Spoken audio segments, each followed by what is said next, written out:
بہت اچھے بیٹھے ہیں.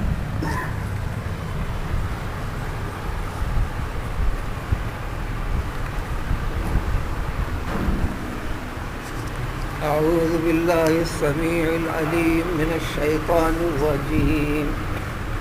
ان الذین آمنوا وعملوا الصالحات لهم جنات تجری من تحتها الانہار ذلک الفوز الکبیر. اس آیت سے ما قبل والی آیتوں میں ایک واقعہ جو قریب پیغمبر علیہ الصلوۃ والسلام کی پیدائش سے کوئی 70 برس پرانا واقعہ دین مسیحی چل رہا تھا. دین مسیحی کے اوپر ایمان رکھنے والے مسلمانوں کے اوپر ایک ظالم حکمراں اس کی قوم کے لوگوں نے ظلم و زیادتی کی تھی. ظلم و زیادتی کی انتہا یہ کی تھی کہ خندقوں کی شکل میں آگ جلا کر آگ بھر کر اسلام سے منہ پھیرنے نہ والوں کو، اسلام سے نہ نکلنے والوں کو فوج کی نگرانی میں رکھ کر تمام کو زندہ ڈھکیلا گیا اور جلایا گیا. اس وقت وہ ایمان کے پر اتنے ثابت قدم تھے کہ جلنے کو ترجیح دی، اسلام سے منہ نہیں پھیرا. ان کے انجام کے بارے میں اللہ نے فرمایا کہ ان کا انجام دنیا میں بھی برا ہوگا، آخرت میں بھی. دنیا میں برا ہو کر رہا بھی. اب ان سارے خلاصوں کے بعد ایک چیز بتائی گئی کہ اسلام کے اوپر جو بھی مضبوط اس سے باقی رہے گا، رہنا ہے. دنیا کی رکاوٹیں، دنیا کی قوموں کی رکاوٹیں، دنیا کے مختلف مذاہب والوں کی رکاوٹوں کا سامنا کرنا پڑے گا.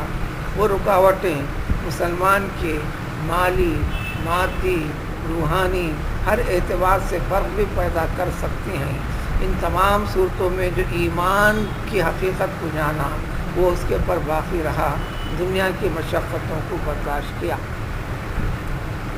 یہی نتیجہ خود رسول اکرم صلی اللہ علیہ وسلم کا بھی ہے، صحابہ کرام رضوان اللہ تعالی علیہم اجمعین کا بھی ہے. انہوں نے اتنے سارے مصائب کے بعد اسلام کو باقی رکھا. وہی اسلام آنے والے مسلمانوں کے لیے، قوموں کے لیے پیش کیا جاتا ہے جو اسلام سے جڑا، اسلام کے مطلب کو سمجھے، ثابت قدم رہنے کی تعلیم کو جانے. آج کی اس آیت میں اسی سلسلے کو آگے بڑھاتے ہوئے ذکر ہے. یقیناً جو ایمان لا لیتے ہیں پھر ایمان کے تقاضوں کی تعمیل و تکمیل میں لگے رہتے ہیں، جس کو قرآن جگہ جگہ عمل صالح کہتا ہے. اللہ نے جن چیزوں کے اوپر ٹکنے کا، کرنے کا حکم دیا ہے وہ نیک اور اچھا ہے. اللہ کی ذات حکیم ہے، حکیم کسی بری چیز کا حکم نہیں دیتا. تو لہٰذا اس کو ذکر فرمایا کہ اچھے بہتر عمل یہی ہے. تو ان کے لیے یقیناً اللہ تعالیٰ کے پاس کئی جنتیں ہیں جس کے نیچے سے نہریں رواں رواں ہیں. یہ مقام جس کو مل گیا سمجھو کہ یہی سب سے بڑی کامیابی ہے.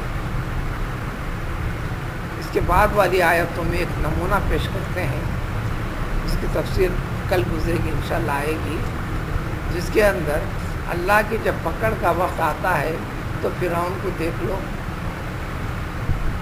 سارے ذرائع اسباب رکھنے کے باوجود طاقت کے بل بوتے پر کتنی زیادتیاں کرتا تھا. جب اللہ تعالیٰ کی پکڑ کا وقت آیا تو دنیا میں ذلیل و خوار ہوا. کس نے کیا؟ اللہ نے کیا. پھر آخرت کے لیے بھی قرآن نے ذکر کیا کہ قیامت تک کے لیے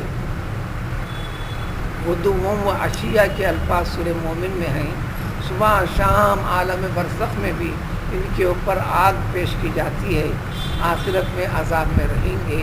تو ایمان والوں کو بتایا گیا کہ لوگوں کی شیطان نما طاقتوں سے بھی گھبرا کر اپنے ایمان کو کمزور کرنے کی طرف نہ پڑھو. آخرت والے انجام کے اوپر غور کرتے ہوئے اپنی طاقت استطاعت کے مطابق ایمان پر قائم اور باقی رہو. ایمان پر رہ کر اس دنیا سے رخصت ہونے کی کوشش کرو، جس کی تفصیل اور کئی نمونے اللہ کی قدرت کی چیزیں اگلے آنے والی آیتوں میں ذکر کیا جائے گا۔ سبحان اللہ۔